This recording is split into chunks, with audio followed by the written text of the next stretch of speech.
'Twas the fright before Christmas. No one upset me. With a big bowl of popcorn watching TV.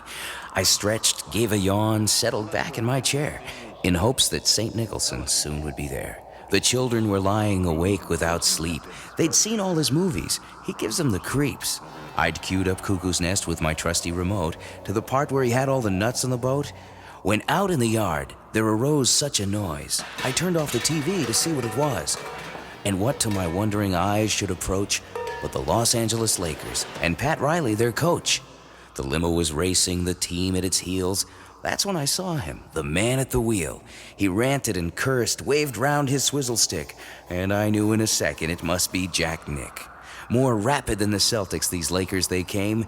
He screamed like a madman and called them by name. Now Magic, now Worthy, now Scott and Kareem, on Cooper, on Rambus, and the rest of the team. Down the chimney St. Nicholson came with a groan. Then he brushed off the soot and said, "Honey, I'm home." He was wearing a trench coat, with beer it was stained, and a shirt clawed to shreds by Shirley MacLaine. He had a fat face and a flabby beer belly, from too many trips to the bar and the deli. Yeah, it's tough when an actor becomes fat and lazy. I only get calls to play weirdos and crazies. Middle-aged has-beens with washed-up careers. But I'll fix them all and play Santa this year. And with that, he buried his head in the sack and said, "Let's see what you get from your old buddy Jack. A hatchet for Daddy." He reared back his head "To scare all those little buggers upstairs in bed. And a stiff drink for Mommy in a nice tall glass. She could really use something to kill that bug up her chimney." With a wink of his eye and a twist of his face, he threw all the stockings into the fireplace. What could I do? What could I say? What would I wear on my feet Christmas Day? I asked for a reason, and turning his head, he looked straight at me, and here's what he said. "Why? Do you want to know why? Do you really want to know why, pal? I'll tell you why.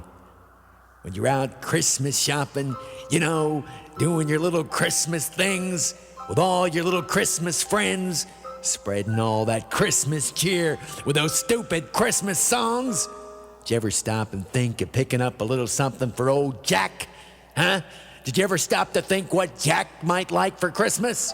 You know, Jack from the movies, up on the big screen, pouring his heart out, giving it everything he's got, day in and day out, just trying as hard as he can to bring a tiny little bit of sunshine into your miserable little humdrum lives.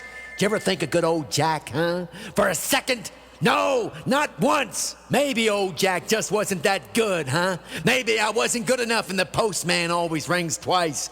Acted my guts out for you in that one. Cuckoo's Nest, The Shining, Witches of freaking Eastwick, Pritchie's freaking Honor. All for you, pal, just to brighten things up for you. Not good enough though, is it? No, you want me to brighten up the Christmas season too, huh? Isn't that what you want, pal? Okay, let's make things real bright around here. What do you say we decorate the tree? String up these pretty lights here. Oh, she's looking brighter already. Why don't we take this cute little angel and ram her on the top branch, huh?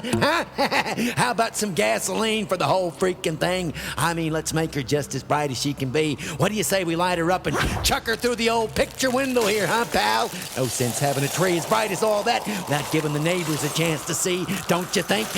There, aren't you glad old Jack stopped by? The flames towered brightly in the cold, wintry sky as he made for his limo and bade his goodbye. And an age may unfold ere I fail to regret that visit from St. Nicholson, which I'd sooner forget.